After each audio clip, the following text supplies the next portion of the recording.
तो पिछले वीडियो में मैंने इकोनॉमिक क्या है, इकोनॉमिक कहाँ से आई है, उसका ओरिजिन वर्ड क्या है, उसकी डेफिनेशन क्या है, कौन से इकोनॉमिस्ट ने निकाली थी, कौन से कंसेप्ट पे, और माइक्रो इकोनॉमिक ये दोनों के बारे में भी बताया था। और आज हम इसके आगे का स्टार्ट करेंगे। नेक्स्ट क्या है, nature of economic. Economic is a science. Economic क्या है, एक साइंस है। It is a systemised body of knowledge and involves cause and effect relationship. कौन सी रिलेशनशिप करती है science? Cause and effect relationship use करती है, इसलिए इकोनॉमिक इज अ साइंस बोला जाता है। इकोनॉमिक क्या है, सिस्टमाइज्ड बॉडी है। एक उसमें रूल रहता है, पूरा वेल मेंटेन किया जाता है हर चीज, तो इसलिए साइंस में भी ऐसा ही रहता है, इसलिए इकोनॉमिक को बोला गया है इकोनॉमिक इज अ साइंस। और वो cause and effect relationship use करता है, जो इकोनॉमिक में यूज आता है बहुत ही। Next, economic is an art. Economic क्या है, आर्ट है। It is a study of consumer behaviour which is highly unpredictable. ये कैसी स्टडी है, कंज्यूमर बिहेवियर के ऊपर। तो इकोनॉमिक को आर्ट क्यों कहा गया है? क्योंकि अभी हम जैसे मार्केट ले लो, मार्केट में वड़ा पाव की दुकान लो, तो हम कस्टमर को अट्रैक्ट करते हैं अपने पास, कि वो कंज्यूमर आए हमारे पास और वो अट्रैक्ट हो, तो हमारा और ज्यादा प्रॉफिट हमें मिलेगा, हमारा ज्यादा सेल होगा। तो एक ये आर्ट है, हम अपने आर्ट से कस्टमर को अट्रैक्ट करते हैं, अपने तरफ आकर्षित करते हैं, इसलिए इकोनॉमिक इज एन आर्ट कहा गया है। नेक्स्ट है, economic is a positive science and economic is a normative science. Economic positive science भी होता है और नॉर्मेटिव साइंस भी होता है। आप बस इसमें इतना ध्यान रखो, पॉजिटिव साइंस क्या होता है। Positive science descriptive in nature. Positive science में डिस्क्रिप्टिव नेचर रहता है और एक प्योर साइंस होता है वो, और ये फैक्ट्स के ऊपर स्टडी करता है, जो रियल फैक्ट्स है वही स्टडी करता है। और नॉर्मेटिव साइंस क्या होता है, वो एक प्रिस्क्रिप्टिव नेचर है और वो डिस्क्राइब करता है वेलफेयर प्रीपोजिशंस, वेलफेयर के बारे में स्टडी करता है। और पॉजिटिव वैल्यू जजमेंट नहीं लेता है, इसमें ज्यादा इनइक्वालिटी रहती है और इसमें इक्वल होता है सब, वेलफेयर डिसीजन लिया जाता है, वैल्यू जजमेंट होता है, इसलिए ज्यादा इकोनॉमिक में नॉर्मेटिव साइंस प्रीफर किया जाता है। आप बस इतना ध्यान रखो। और पॉजिटिव साइंस में और एक positive science cause and effect relationship study करता है, वो यूज करता है, जैसे कि price of food and quality purchase. ये कैसी हो गई, कॉज एंड इफेक्ट रिलेशनशिप।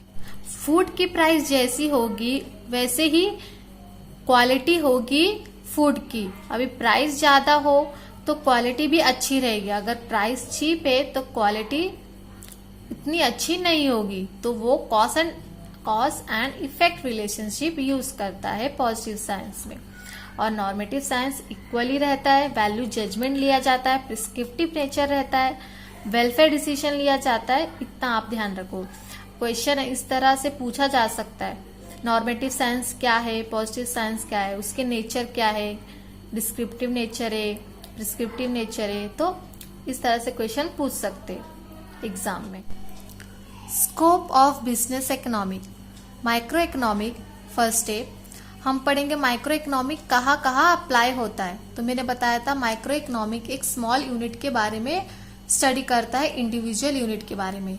तो जायज की बात है, वो एक इंटरनल इश्यू के बारे में ही स्टडी करेगा, अप्लाई होगा। तो फर्स्ट हम देखते हैं डिमांड एनालिसिस एंड फोरकास्टिंग। वो डिमांड के बारे में पढ़ता है, एक इंडिविजुअल पर्सन की डिमांड के बारे में। Production and cost analysis, production कितनी हो रही है, उसका कॉस्ट क्या है, कितनी होगी, ये सब के बारे में स्टडी करता है, उसके ऊपर अप्लाई होता है वो। इन्वेंट्री मैनेजमेंट, इन्वेंट्री मैनेजमेंट जहाँ मैनेजमेंट है वहाँ भी माइक्रो इकोनॉमिक अप्लाई होता है। Market structure and pricing policies, market का स्ट्रक्चर कैसा होगा, हम लोग ये कैसे डिसाइड करेंगे माइक्रो इकोनॉमिक के डिसीजन पे, माइक्रो इकोनॉमिक के बेस पे हम लोग ये डिसाइड करेंगे market structure and pricing policies. Pricing कैसी होगी, किस तरह से करनी है हमें। रिसोर्स एलोकेशन, रिसोर्स का किस तरह से हमें यूज करना है कि वो वेस्ट ना हो और प्रॉपरली यूज हो, तो हमें माइक्रो इकोनॉमिक अप्लाई करना है। Theory of capital and investment decisions, capital और इन्वेस्टमेंट, कैपिटल हमें किधर लगाना है, किस तरह से लगाना है, और इन्वेस्टमेंट कैसे करना है हमें, ये सब डिसीजन में माइक्रो इकोनॉमिक अप्लाई होता है। प्रॉफिट एनालिसिस, इसमें भी माइक्रो इकोनॉमिक अप्लाई होता है। Risk and uncertainty analysis, risk है हमें जो बेयर करना है, रिस्क हर चीज में होती है, तो बिजनेस में रिस्क होता ही है, तो माइक्रो इकोनॉमिक अप्लाई होगी। ये सब चीजों में माइक्रो इकोनॉमिक अप्लाई होगा।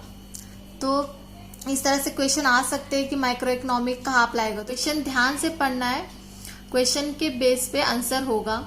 अगर उन्होंने पूछा माइक्रो इकोनॉमिक किस पे अप्लाई हो रहा है, तो अगर ऑल द अबव रहेगा तो हम, अगर तीनों अप्लाई हो रहा है तो ऑल द अबव को हम टिक मार्क करेंगे। अगर पूछा micro economy is not apply to which, किस पे अप्लाई नहीं हो रहा है, कौन सा ऑप्शन है, तो वो हम टिक मार्क करेंगे। तो क्वेश्चन हमें ध्यान से पढ़ना है। नेक्स्ट है हमारा second, macro economic. Macro economic मैंने बताया था कि क्या होता है। मैक्रो इकोनॉमिक एक लार्ज यूनिट के बारे में स्टडी करता है, माइक्रो स्मॉल यूनिट के बारे में और मैक्रो लार्ज यूनिट के बारे में। तो ये अप्लाई होता है एनवायरमेंटल और एक्सटर्नल इश्यूज के इस पे। तो एनवायरमेंट में कैसा चल रहा है, ये सब डिसीजन लेने के लिए मैक्रो इकोनॉमिक अप्लाई होता है, और एक्सटर्नल इश्यूज का।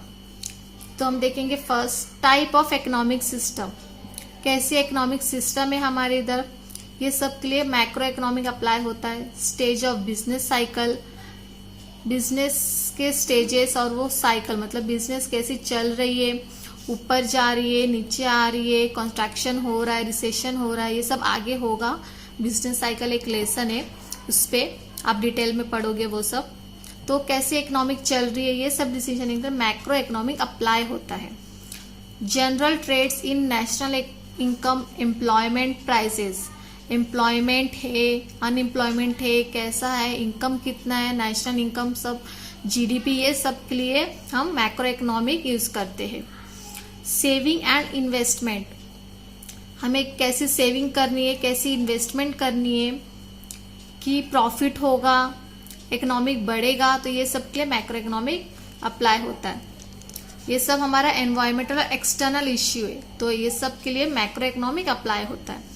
गवर्नमेंट इकोनॉमिक पॉलिसीज कैसी है गवर्नमेंट की, working on financial sector and capital market, socio economic organisation, social and political environment, ये सब पॉइंट जो मैंने दिया है, ये हर जगह मैक्रो इकोनॉमिक अप्लाई होता है।